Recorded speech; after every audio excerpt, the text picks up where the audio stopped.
Hello बच्चों, कैसे हो? तो आज के लेक्चर में हम देखेंगे पी ब्लॉक का पहला लेक्चर हमने देखा है। पी ब्लॉक में हमने देखा था इंट्रोडक्शन उसका। उसके बाद देखे थे पी ब्लॉक के 6 फैमिली का इंट्रोडक्शन देखा है हमने। 13 ग्रुप एलिमेंट, 14, 15, 16, 17 एंड 18। ठीक है। तो अभी आज के लेक्चर में क्या देखेंगे दोस्तों हम? तो एक एक फैमिली को थोड़ा डिटेल में देखने की कोशिश करेंगे। तो देखो अभी बोरॉन फैमिली। तो सबसे पहले हम देखने वाले दोस्तों बोरॉन फैमिली। तो बोरॉन फैमिली जो है, तो उसका नाम क्या होगा दोस्तों? तो उसका दूसरा जो नाम है बोरॉन फैमिली का, वो दूसरा नाम है 3A ग्रुप एलिमेंट। कौन सा नाम है दोस्तों? बोरॉन फैमिली का जो दूसरा नाम है वो है 3A ग्रुप एलिमेंट्स और 13 ग्रुप एलिमेंट्स। 13 ग्रुप एलिमेंट्स क्यों है? क्योंकि हमें पता है, क्या पता है, 13 नंबर का कॉलम है पीरियोडिक टेबल का। तो देखो कैसे। तो आप देख सकते हैं दोस्तों, देखो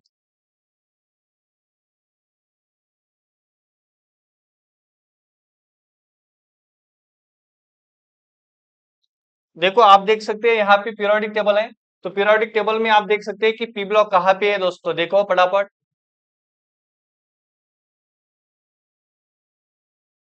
देखो यहाँ पे देखो, ये जो है पी ब्लॉक, ये पी ब्लॉक दोस्तों, ये पी ब्लॉक देख रहे हैं हम। कौन सा? Boron family, carbon family, nitrogen family, oxygen family, fluorine family and inert group elements. तो सबसे पहले देखेंगे हम बोरॉन फैमिली, उसके बाद carbon family, nitrogen family, halogen family, बराबर है, और बाद में 18 ग्रुप एलिमेंट्स। तो वन बाय वन देखेंगे दोस्तों हम यहाँ पे।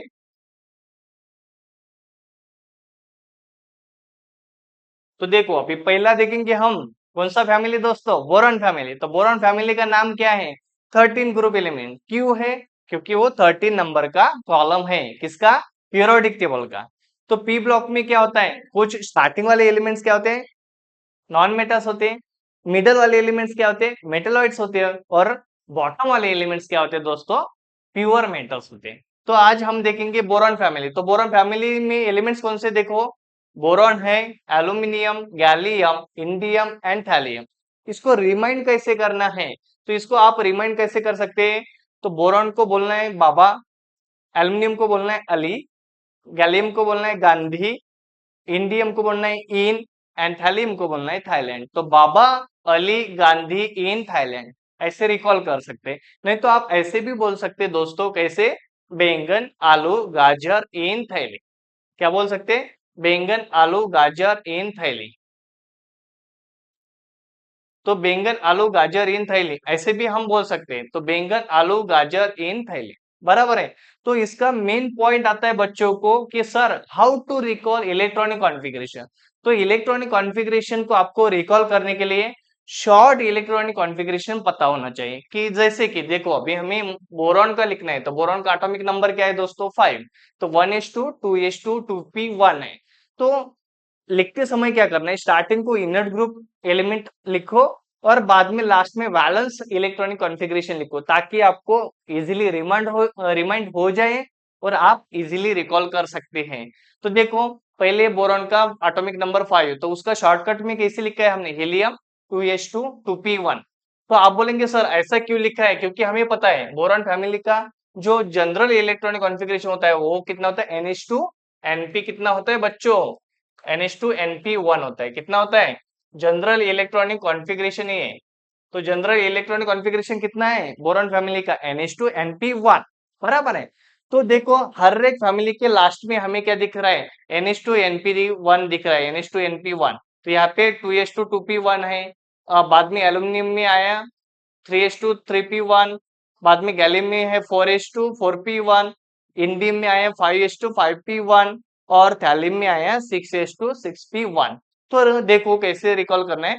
तो हीलियम पहले लिखना है, हीलियम 2s2 2p1, ये हो गया बोरॉन का। बराबर कैलकुलेशन करो, हीलियम का एटॉमिक नंबर कितना है? 2 है, और 2 प्लस ये 3 कितने हो गए? 5। बाद में देखो एल्यूमिनियम का एटॉमिक नंबर कितना है? 13 है। तो उसके पहले वाला इनर्ट ग्रुप आपको लेना है। तो उसके 13 ग्रुप मतलब 13 के पहले कौन सा इनर्ट ग्रुप आता है? तो नियोन आता है। उसका एटॉमिक नंबर कितना है? 10 है। तो पहले नियोन लिया हमने, और बाद में नियोन के बाद क्या लिखा है? 3s2 3p1। ये बराबर आपका सीक्वेंस आएगा इलेक्ट्रॉनिक कॉन्फ़िगरेशन। नियोन के बाद कौन आता है? आर्गोन। बाद में लिखा हमने 3d10 4s2 4p1। भी आप बोलेंगे सर यहाँ पे 3D10 क्यों लिया? क्योंकि हमारा 3s2 3p1 पहले हो चुका है। उसके बाद क्या आएगा? 3D10। तो 3D10 4s2 4p1 आएगा, बराबर है। उसके बाद देखो आर्गोन के बाद क्या आएगा इंडियम के लिए? क्रिप्टॉन। हो 3D10 हो गया, 4s2 4p1 भी हो गया। उसके बाद आएगा 4D10। तो 4D10 तो 4D10 5s2 5p1 आएगा बच्चों। उसके बाद है क्रिप्टन हो गया, जेनॉन लेना है। जेनॉन का कैसे लिखेंगे फिर? थैलियम का इलेक्ट्रॉनिक कॉन्फ़िगरेशन जेनॉन, जेनॉन, बराबर है। जेनॉन का एटॉमिक नंबर कितना है? 54 है। कितना है? 54 है। तो हमें चाहिए थैलियम का। थैलियम का एटॉमिस नंबर कितना है? 81 है। तो ये 54 हो गए। 54, ये 4s14, ये 14 उसमें ऐड करना है, बाद में 10 ऐड करना है, और बाद में 6s2 6p1 ऐड करना है। तो आपका कैलकुलेशन हो जाएगा 81। तो आपको ध्यान में क्या रखना है? अगर 2 पहले लेना है तो हेलियम यूज करो, उसका एटॉमिक नंबर 2 है। बाद में नियोन ऐड करो, बाद में आर्गोन का एटॉमिक नंबर 18, क्रिप्टॉन का 36 और जेनॉन का 54। तो इनर्ट ग्रुप एलिमेंट आपको यूज करने, उसके हिसाब से आप इन आउटर मोस्ट इलेक्ट्रॉनिक कॉन्फ़िगरेशन लिख सकते हैं। ध्यान में क्या रखना है? यहाँ पे पहले इसमें आएगा 2s2 2p1, दूसरे इसमें 3s2 3p1, और तीसरे इसमें ध्यान देना है 4s2 4p1 लिखने के पहले हमें 3d लिखना है। उसके बाद देखो, उसके बाद हमें 5s2 5p1 लिखने के पहले 4d लिखना है, 4d10 लिखना है। और उसके बाद देखो 4d हो गया, 5d10 लिखने के पहले हमें 4f14 लिखना भूलना नहीं चाहिए। 4f14 बाद में 5d10, और उसके बाद आएगा 6s2 6p1। तो यहां तक क्लियर है क्या? देखो कैसे इलेक्ट्रॉनिक कॉन्फ़िगरेशन रिकॉल करना है बच्चों। तो उसके बाद देखो, उसके बाद इसके बाद का फैमिली, इसके बाद का दूसरा फैमिली दोस्तों आपको भी पता है, कार्बन फैमिली। तो कार्बन फैमिली का नाम क्या होगा दोस्तों? तो कार्बन फैमिली का नाम होगा 14 ग्रुप एलिमेंट। क्या होगा? 14th group element. तो 14 ग्रुप एलिमेंट है, और इसका दूसरा नाम क्या बनता है? रोमन का 4a ग्रुप एलिमेंट बनता है दोस्तों। रोमन का 4a group elements. 4a group elements. 4a group क्यों है? क्योंकि इसका जो इनर्ट इलेक्ट्रॉनिक कॉन्फ़िगरेशन होता है आउटर मोस्ट, और जनरल इलेक्ट्रॉनिक कॉन्फ़िगरेशन जो होता है वो कितना होता है दोस्तों? इसका NH2 NP2 होता है। देखो बोरॉन फैमिली में क्या था? NH2 NP1 था। यहाँ पे कितना ऐड करना है? NH2 NP2। मतलब NP में क्या हुआ? एक ऐड हो गया, बराबर है। तो इसको रिकॉल कैसे करना है? देखो कार्बन का एटॉमिक नंबर कितना है? 6 है। तो कार्बन फैमिली के एलिमेंट्स कौन से? देखो इसको कार्बन नाम, कार्बन फैमिली क्यों बोला है? क्योंकि स्टार्टिंग एलिमेंट कार्बन है, आपको भी पता है। तो ध्यान में कैसे रखना है? तो carbon, silicon, germanium, tin and lead. इसको ध्यान में कैसे रखना है? तो काशी गए सन पीबी, ठीक है। मतलब जो मथुरा काशी है, बराबर है, प्रयागराज के पास है, आपको पता है। तो काशी गए सन पीबी या संत प्रभु, आप ऐसे रिकॉल कर सकते हैं। तो इसका इलेक्ट्रॉनिक कॉन्फ़िगरेशन कैसे ध्यान में रखेंगे? कार्बन का एटॉमिक नंबर कितना है? 6 है। तो पहले आपको 6 के पहले इनर्ट ग्रुप एलिमेंट कौन सा आता है? हीलियम। तो पहले हीलियम लिखो, बाद में 2s2 2p क्या आएगा दोस्तों? 2p2। और वैलेंस इलेक्ट्रॉन कितने हैं इसमें? 4 क्या है? वैलेंस इलेक्ट्रॉन है। 4 क्या है इसमें दोस्तों? वैलेंस इलेक्ट्रॉन कितने हैं इसके? 4 क्या है? Valence electron. इसके भी वैलेंस इलेक्ट्रॉन कितने आएंगे? सिलिकॉन का देखो एटॉमिक नंबर 14 है। 14 के पहले कौन सा एलिमेंट आता है? नियोन 10 इनर्ट वाला। तो नियोन लिखा, बाद में 3s2 3p2। देखो बोरॉन के जैसा है यहाँ पे। आपने क्या किया? 2p जो है, 2p 3p उसमें एक एक ऐड किया। वहां पे 1 1 था, यहाँ पे 2 2 2 2 ऐड किया। देखो यहाँ पे 4s2 4p2 आया है, बाद में 5s2 5p2 आया है, उसके बाद 6s2 6p2 आया है। तो ऐसे आप लॉजिकली रिकॉल कर सकते हैं। तो पहले फैमिली का आपको ध्यान में रखना है, दूसरे फैमिली का उसमें एक एक ऐड करना है। इजीली क्या होगा दोस्तों? सीक्वेंस याद रहेगा। आप बोलेंगे सर एटॉमिक नंबर कैसे रिकॉल करना है? तो देखो एटॉमिक नंबर कैसे रिकॉल करना है। तो देखो हमें कार्बन का एटॉमिक नंबर पता है 6 है। कार्बन का एटॉमिक नंबर कितना है? 6। और 6 में अगर 8 मिला दिए तो हमें सिलिकॉन का एटॉमिक नंबर मिला है 14। 14 में अगर हमने 18 ऐड कर दिए तो हमें जर्मेनियम का एटॉमिक नंबर मिला है दोस्तों 32, बराबर है। और 32 में हमने क्या किया? और 18 ऐड कर दिए, तो क्या मिला है हमने? हमें 3 का एटॉमिक नंबर 50, और 50 में हमने और 32 ऐड कर दिया, तो हमें मिला है दोस्तों 82। किसका एटॉमिक नंबर? लीड का एटॉमिक नंबर। लीड का सिंबल क्या है? पीबी है। ठीक है, यहाँ तक क्लियर है क्या, बताओ जल्दी। बाद में इसमें क्या ध्यान में रखना पड़ता है, तो इसमें होते हैं कार्बन के एलोट्रॉप्स, कार्बन के एलोट्रॉप्स, कार्बन एलोट्रॉप्स। ठीक है, तो आप लोगों को भी पता है, टेंथ में भी देखा था, आप लोगों ने देखा होगा कि कार्बन के कितने एलोट्रॉप्स होते हैं। कितने एलोट्रॉप्स होते हैं दोस्तों कार्बन के, 3 एलोट्रॉप्स होते हैं। कौन से डायमंड, ग्राफाइट एंड फुलेरिन, बराबर है। ये क्या है, डायमंड, डायमंड, डायमंड, बाद में ग्राफाइट, ग्राफाइट और fullerene, fullerene, diamond, graphite, fullerene, ये क्या है दोस्तों, कार्बन के एलोट्रॉप्स है। तो बच्चे बोलेंगे कि sir what is mean by allotrope, तो एलोट्रॉप मतलब क्या होता है, a single element can exist in many form, मतलब एक सिंगल एलिमेंट, मतलब कार्बन है, तो कार्बन हमें अलग अलग फॉर्म में मिलेगा। कार्बन हमें कभी डायमंड में मिलेगा, कभी कार्बन हमें ग्राफाइट का कार्बन बना, ग्राफाइट भी कार्बन का बना है, डायमंड भी कार्बन का बना है, फुलेरिन भी कार्बन का बना है, लेकिन इनके फिजिकल और केमिकल प्रॉपर्टीज कैसे दोस्तों, अलग अलग है। अगर कोई कंपाउंड का फिजिकल और वो सिंगल एलिमेंट से बने, एक ही एलिमेंट से अगर बने हैं और उनके प्रॉपर्टीज अगर अलग अलग होते हैं, तो उसको बोलते हैं हम एलोट्रॉप। तो एलोट्रॉप मतलब क्या होता है, अ सिंगल एलिमेंट, क्या ध्यान में रखना है, a single element, a single element can, a single element can exist in, can exist in many form, a single element can exist in many form. देखो एलोट्रॉप का डेफिनेशन क्या होगा दोस्तों, a single element can exist in many form, मतलब carbon एक element है, कभी diamond के फॉर्म में मिलता है, कभी ग्राफाइट के, कभी फुलेरिन, उनके प्रॉपर्टीज कैसे अलग अलग है। तो ये आपको पढ़ना है, ये हम देखेंगे बाद में। तो यहाँ तक क्लियर है क्या, बताओ। पहले हम देख रहे हैं इलेक्ट्रॉनिक कॉन्फ़िगरेशन कैसे ध्यान में रखना है। तो और डायमंड का हाइब्रिडाइजेशन क्या होता है दोस्तों, तो डायमंड में हाइब्रिडाइजेशन होता है sp3। तो ये जेडब्ल्यू और नीट में पूछा जाता है, जेडब्ल्यू और जो नीट होता है, तो जेडब्ल्यू और नीट में हमें पूछा जाता है कि डायमंड का हाइब्रिडाइजेशन क्या है, तो क्या होता है दोस्तों, sp3। उसके बाद ग्राफाइट का क्या होता है, ग्राफाइट का होता है दोस्तों हाइब्रिडाइजेशन sp2। कितना होता है, sp2। उसके बाद फुलेरिन है, बकमिंस्टर फुलेरिन, बकीबॉल, तो इसका भी हाइब्रिडाइजेशन क्या होता है दोस्तों, इसका भी हाइब्रिडाइजेशन sp2 होता है। और दोनों भी तीनों भी क्या है, कार्बन के एलोट्रॉप्स है, लेकिन उनके प्रॉपर्टीज थोड़े अलग अलग होते हैं।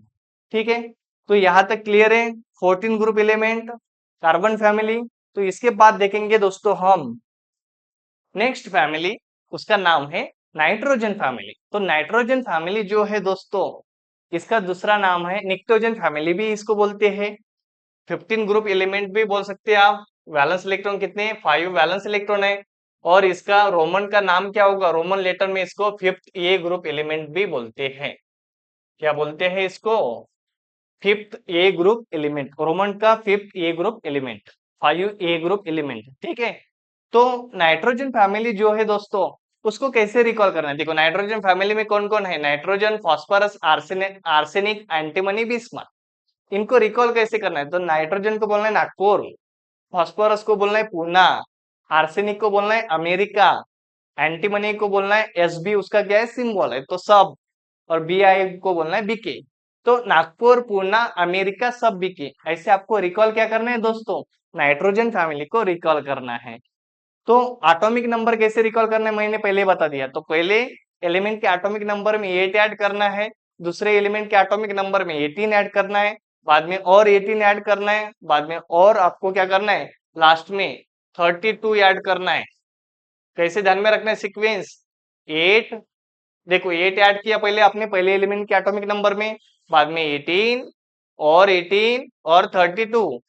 पी ब्लॉक के एलिमेंट का एटॉमिक नंबर रिमाइंड करने के लिए दोस्तों लॉजिकल ट्रिक होता है, पहले एलिमेंट के एटॉमिक नंबर में 8 ऐड कर दो, बाद में दूसरा जो भी एलिमेंट का एटॉमिक नंबर आएगा उसमें आपको 18 ऐड करना है, और उसके बाद जो भी एलिमेंट आएगा उसका एटॉमिक नंबर आएगा उसमें और 18 ऐड करना है, और बाद में जो भी आपका एलिमेंट आएगा उसमें 32 ऐड करना है। देखो पहले एलिमेंट के एटॉमिक नंबर में क्या करना है यार, देखो नाइट्रोजन के एटॉमिक नंबर कितना है 7 है, उसमें अगर 8 मिला दिए तो हमें मिलता है फास्फोरस 15। देखो 15 में और 18 ऐड कर दिए तो आर्सेनिक का मिल जाएगा, तो आर्सेनिक में और हमने ऐड कर दिए 18 तो हमें एंटीमनी का एटॉमिक नंबर मिल जाएगा।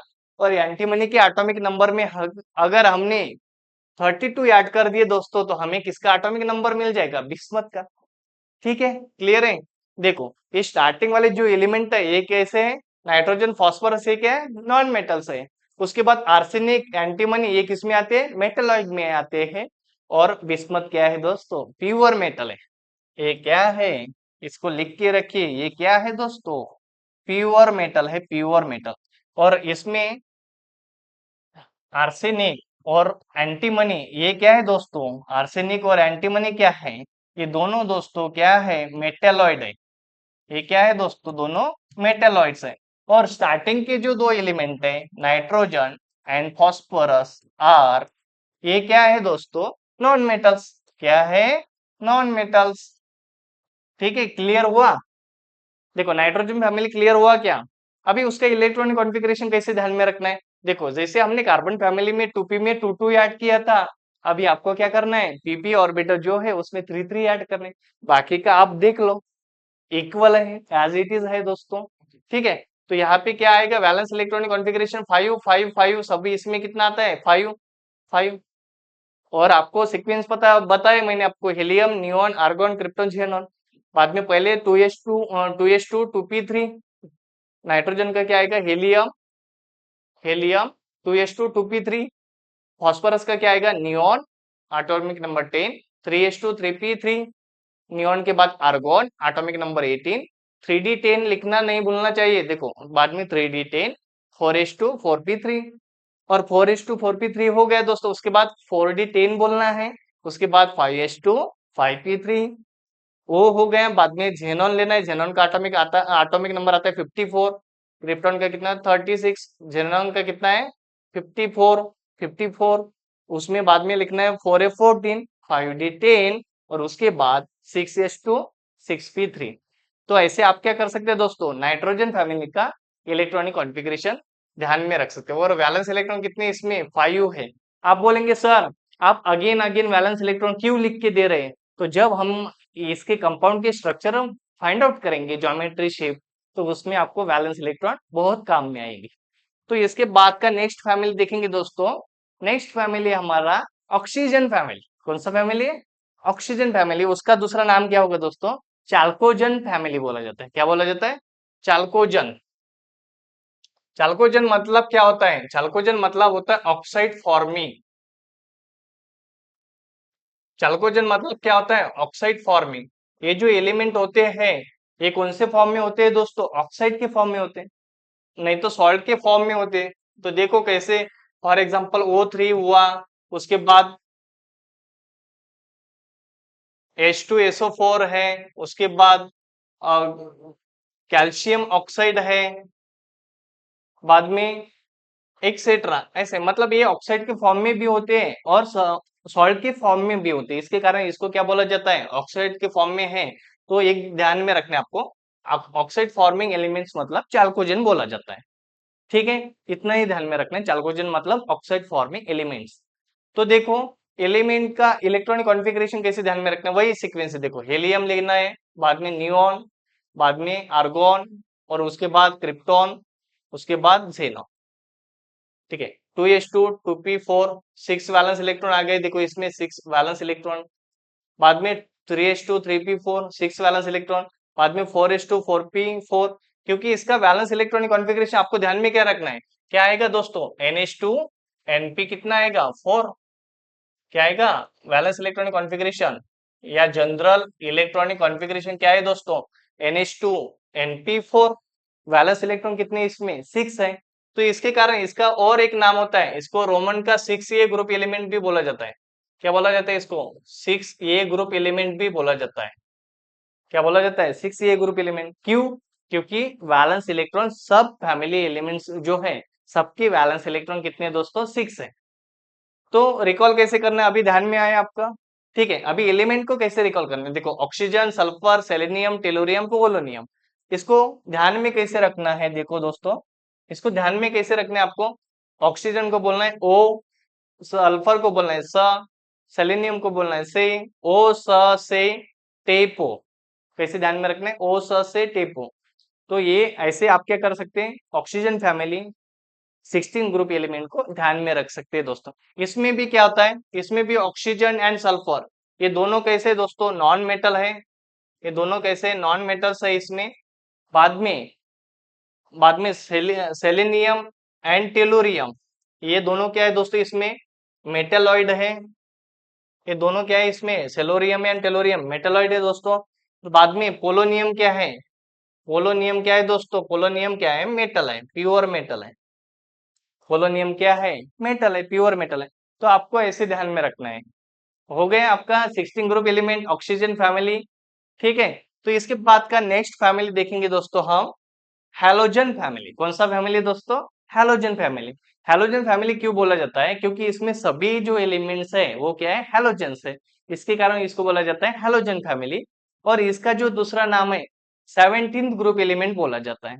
आप बोलेंगे क्यों सर, क्योंकि 17 नंबर का पीरियोडिक टेबल का कॉलम है ये, इसके कारण इसको 17th ग्रुप एलिमेंट भी बोला जाता है। और इसमें वैलेंस इलेक्ट्रॉन कितने होते हैं, 7 होते हैं। कैसे होते हैं देखो, NH2 NP कितना होता है दोस्तों, इसमें 4 तो 16 में हो गया, अभी यहाँ पे क्या आएगा, NH2 NP5। तो इसके कारण वैलेंस इलेक्ट्रॉन कितने हो गए, 7 वैलेंस इलेक्ट्रॉन। ठीक है, NH2 NP5 ये क्या है, इसका जनरल इलेक्ट्रॉनिक कॉन्फ़िगरेशन है, या आउटर मोस्ट इलेक्ट्रॉनिक कॉन्फ़िगरेशन बोला जाता है इसको, आउटर मोस्ट इलेक्ट्रॉनिक कॉन्फ़िगरेशन और लास्ट इलेक्ट्रॉनिक कॉन्फ़िगरेशन। ठीक है, तो देखो एलिमेंट कौन से हैं, फ्लोरीन, क्लोरीन, ब्रोमीन, आयोडीन, एस्टाटाइट। इसको ध्यान में कैसे रखना है दोस्तों, तो फ्लोरीन को बोलना है फर्स्ट, क्लोरीन को बोलना है क्लास, फर्स्ट क्लास भिखारी इन ऑस्ट्रेलिया, फर्स्ट क्लास भिखारी इन ऑस्ट्रेलिया, ऐसे आप रिकॉल कर सकते हैं। मतलब fluorine, chlorine, bromine, iodine and astatine. तो इसमें आपको क्या ध्यान में रखना है दोस्तों, इसका इलेक्ट्रॉनिक कॉन्फ़िगरेशन देखो, 2p में कितना ऐड करना है, 5। तो देखो 2s2 2p5 हो गया, यहाँ पे 3s2 3p5, यहाँ पे 4s2 4p5, यहाँ पे 5s2 5p5 और यहाँ पे 6s2 6p5। और बाकी सीक्वेंस आपके ध्यान में आया होगा अभी तक, क्योंकि हम वही सीक्वेंस देख रहे हैं, रिपीट रिपीट कर रहे हैं। क्यों रिपीट रिपीट कर रहे हैं दोस्तों, क्योंकि आपको रिकॉल हो जाए, आपको लिखने की जरूरत नहीं पड़े। ठीक है, यहाँ तक क्लियर है। तो फर्स्ट क्लास भिखारी इन ऑस्ट्रेलिया। तो इसमें ध्यान में क्या रखना है दोस्तों, ये जो ब्रोमीन है, ब्रोमीन Br, उसका एटॉमिक नंबर है 35। ये जो ब्रोमीन है दोस्तों, ये कौन से स्टेट में प्रेजेंट होता है, तो ये होता है दोस्तों लिक्विड में। ये क्वेश्चन आता है जेई और नीट में, ये कैसे कौन से स्टेट में होता है, लिक्विड में। और आयोडीन किस में होता है दोस्तों, आयोडीन एटॉमिक नंबर 53, आयोडीन किस में होता है, तो आयोडीन होता है दोस्तों सॉलिड में। तो आयोडीन किसमें होता है, सॉलिड में। ब्रोमीन क्या है, लिक्विड है। और बाकी जो एलिमेंट है दोस्तों, फ्लोरीन, क्लोरीन, ये क्या गैसेस है। कौन से दोस्तों, फ्लोरीन एंड क्लोरीन क्या है दोस्तों, गैसेस है, गैसेस, गैस है, gas. These are the gases molecule. ये क्या है, गैसेस मॉलिक्यूल है। फ्लोरीन, क्लोरीन गैसेस में होते हैं, ब्रोमीन लिक्विड में होता है, आयोडीन सॉलिड में होता है। ये आपको ध्यान में रखना है। तो यहाँ पे हो गया हमारा हेलोजन फैमिली 17 ग्रुप एलिमेंट। और इसका एक नाम क्या होता है, इसको रोमन का 7A ग्रुप एलिमेंट बोला जाता है। कौन सा group element, 7A group element. क्यों है, क्योंकि उसके वैलेंस इलेक्ट्रॉन 7, इसके कारण अकॉर्डिंग टू आईयूपीएसी उसका नाम दिया है 7A ग्रुप एलिमेंट। जो भी रोमन में नंबर्स होते हैं, नाम होते हैं, वो उसके आईयूपीएसी नॉमेनक्लेचर होते हैं दोस्तों। ठीक है, इसके बाद नेक्स्ट फैमिली देखेंगे हम, और हमारा 18 ग्रुप एलिमेंट पीरियोडिक टेबल का सबसे आखिरी वाला फैमिली है 18 ग्रुप एलिमेंट्स। और इसको बोला जाता है जीरो ग्रुप एलिमेंट और 8A ग्रुप एलिमेंट और इनर्ट ग्रुप एलिमेंट। बहुत सारे इसके क्या है, नाम है। 18 नंबर क्यों है, क्योंकि 18 नंबर का कॉलम है। इनर्ट ग्रुप क्यों है, क्योंकि वो नॉन रिएक्टिव है, रिएक्ट नहीं होते इजीली किसी के साथ, ज्यादा रिएक्शंस नहीं दिखाते हैं। उसके बाद रोमन का 8A ग्रुप क्यों बोला है, क्योंकि इसमें वैलेंस इलेक्ट्रॉन कितने होते हैं दोस्तों, इसमें 8 वैलेंस इलेक्ट्रॉन होते हैं। कैसे देखो, NH2 NP कितना होता है इसमें, 6, NH2 NP6। और यहाँ पे हमारा जो p ऑर्बिटल है, वो p ऑर्बिटल कंप्लीटली फिल्ड होता है। तो कंप्लीटली फिल्ड ऑर्बिटल इसमें होने के कारण ये लोग कैसे इनर्ट है, मतलब लेस रिएक्टिव है, उसको लेस रिएक्टिव हम बोल सकते हैं। तो helium, neon, argon, krypton, xenon and radon. आप बोलेंगे सर यही तो एलिमेंट है जो कि हमने इलेक्ट्रॉनिक कॉन्फ़िगरेशन में यूज किए अभी तक, तो वही आपको ध्यान में रखना है। देखो, तो पहले इसमें क्या करना है, देखो, एक्सेप्ट इसमें एक ध्यान में रखना है, एक्सेप्ट एक्सेप्ट हेलियम। देखो हेलियम का इलेक्ट्रॉनिक कॉन्फ़िगरेशन कितना है, 1s2। हेलियम के लास्ट वाले शेल में कितने इलेक्ट्रॉन है दोस्तों, 2 वैलेंस इलेक्ट्रॉन। किसमें, हेलियम में। लेकिन बाकी जो भी एलिमेंट्स है दोस्तों, इनके वैलेंस शेल में, मतलब आउटर मोस्ट शेल में कितने इलेक्ट्रॉन है, ये सबके बाकी 8 वैलेंस इलेक्ट्रॉन है दोस्तों। कितने वैलेंस इलेक्ट्रॉन है बाकी सब एलिमेंट में, 8 वैलेंस इलेक्ट्रॉन एक्सेप्ट हीलियम। क्योंकि हीलियम का एटॉमिक नंबर 2 है, तो उसमें इलेक्ट्रॉन कितने रहेंगे, 2। और बाकी सब एलिमेंट के लास्ट वाले शेल में कितने इलेक्ट्रॉन है, 8 इलेक्ट्रॉन है। इसका ऑक्टेट कंप्लीट है। हमने ऑक्टेट रोल देखा है ना। ऑक्टेट रोल मतलब क्या होता है, एन एलिमेंट और species can complete 8 electron in its valence shell by loss और gain electron called octet rule. तो इनका ऑक्टेट रोल क्या होता है दोस्तों, ऑक्टेट इनका कंप्लीट होता है, ऑक्टेट। ठीक है, तो यहां तक क्लियर है क्या, बताओ। 18 ग्रुप एलिमेंट क्लियर हुआ, helium, neon, argon, krypton, xenon, radon. ठीक है, इसके बाद नेक्स्ट देखो दोस्तों, नेक्स्ट हम क्वेश्चन देखने वाले हैं जो कि बोर्ड में पूछा जाता है और जेडबल नीट में क्वेश्चंस आते हैं। तो थियरी तो हो गया हमारा, अभी क्वेश्चंस देखने हैं हमें कि क्या क्या करना है और क्या क्या क्वेश्चंस हमें प्रैक्टिस करके रखने हैं और क्या नहीं करना है। तो पहला क्वेश्चन है दोस्तों, इसमें one of the famous reaction है जो कि बोर्ड में 4 मार्क्स के लिए पूछा जाता है। कौन सा प्रोसेस है, इसका नाम है दोस्तों कॉन्टैक्ट प्रोसेस। कौन सा प्रोसेस है, कॉन्टैक्ट प्रोसेस। ये किस लिए यूज होता है, ये यूज होता है फॉर्मेशन ऑफ सल्फ्यूरिक एसिड। ठीक है, किसके लिए यूज होता है, formation of sulphuric acid, H2SO4। पता है ना आपको, स्ट्रॉन्ग एसिड है, ये स्ट्रॉन्ग एसिड का फॉर्मेशन कॉन्टैक्ट प्रोसेस के थ्रू किया जाता है। तो अब हमें देखना है इसमें कैसे स्टेप होते हैं, कितने स्टेप होते हैं। देखो इसमें पहला स्टेप है दोस्तों, पहला स्टेप क्या है, सल्फर जो है, सल्फर सल्फर का रिएक्शन दोस्तों डाई ऑक्सीजन के साथ होता है। सल्फर का रिएक्शन किसके साथ होता है, डाई ऑक्सीजन के साथ होता है, मतलब O2 के साथ होता है। और फॉर्मेशन होता है दोस्तों सल्फर डाइऑक्साइड। क्या फॉर्मेशन होता है, सल्फर डाइऑक्साइड। यहाँ पे सिंपल क्या हुआ है, सल्फर का बर्निंग हुआ है। एयर के प्रेजेंस में अगर हमने सल्फर को रखा तो उसको बर्न हो जाता है और उसका सल्फर डाइऑक्साइड बनता है। ठीक है, तो देखो कैसे थ्योरी लिखा हमने, when sulphur burn in presence of air मतलब oxygen to form sulphur dioxide. दूसरा स्टेप क्या है देखो दोस्तों, ये दूसरा स्टेप JEE और नीट के लिए बहुत इंपॉर्टेंट है। कौन सा स्टेप, दूसरा स्टेप। दूसरे स्टेप में क्या हुआ है, फॉर्मेशन ऑफ सल्फर ट्राइऑक्साइड। यहाँ पे क्या हुआ है, ऑक्सीडेशन हुआ है, ऑक्सीडेशन हुआ है। ऑक्सीडेशन ऑफ किसका ऑक्सीडेशन हुआ है, SO2 का ऑक्सीडेशन हुआ है दोस्तों, ऑक्सीडेशन ऑफ SO2। तो SO2 का रिएक्शन अगर ऑक्सीजन के साथ किया, मतलब ऑक्सीडेशन अगर किया है SO2 का, देन वी गेट SO3। तो यहाँ पे क्या हुआ है दोस्तों, ऑक्सीडेशन हुआ है। ऑक्सीडेशन किसने किया है, V2O5 में। V2O5 क्या है दोस्तों, ऑक्सीडाइजिंग कैटलिस्ट है जो कि ऑक्सीडेशन करने का काम करता है। तो सल्फर डाइऑक्साइड का किस में कन्वर्जन किया है उसने, सल्फर ट्राइऑक्साइड में कन्वर्जन किया है। तो ये जो है V2O5 उसका नाम है दोस्तों वेनाडियम पेंटॉक्साइड। ये जो कैटालिस्ट है, ये कैटालिस्ट आपको नीट और JEE में पूछा जाता है। तो देखो इसके बाद का नेक्स्ट स्टेप देखेंगे, थर्ड स्टेप। देखो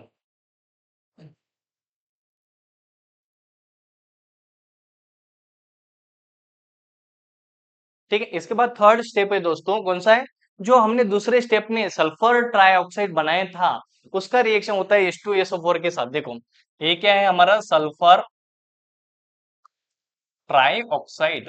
ये जो सल्फर ट्राइऑक्साइड है दोस्तों, इसका रिएक्शन हुआ है सल्फ्यूरिक एसिड के साथ। किसके साथ, सल्फ्यूरिक एसिड के साथ। आप बोलेंगे सर आप तो सल्फ्यूरिक एसिड का फॉर्मेशन बता रहे हैं और सल्फ्यूरिक एसिड ही ऐड कर रहे हैं, तो ये खतरनाक रिएक्शन है। जिसको बनाया जाता है उसको ही ऐड किया जाता है इसमें, स्टेप नंबर 3 में, ये ध्यान में रखना है। तो SO3 में अगर हमने सल्फ्यूरिक एसिड को ऐड किया तो देन वी गेट ओलियम। क्या मिलता है दोस्तों, ओलियम। ओलियम का दूसरा नाम क्या है, पायरो सल्फ्यूरिक एसिड। ओलियम का दूसरा नाम क्या है? Pyrosulphuric acid. ठीक है। इसमें आपको क्या पूछा जा सकता है? इसका ऑक्सीडेशन नंबर भी पूछा जा सकता है, सल्फर का, दोनों क्या होता है वो आपको देखना है। तो देखो, सल्फर ट्राइऑक्साइड का रिएक्शन हमने सल्फ्यूरिक एसिड के साथ किया, देन वी गेट ओलियम। क्या मिला दोस्तों? ओलियम। बाद में क्या किया? ओलियम का हाइड्रोलिसिस किया। क्या किया दोस्तों? यहाँ पे क्या हुआ है?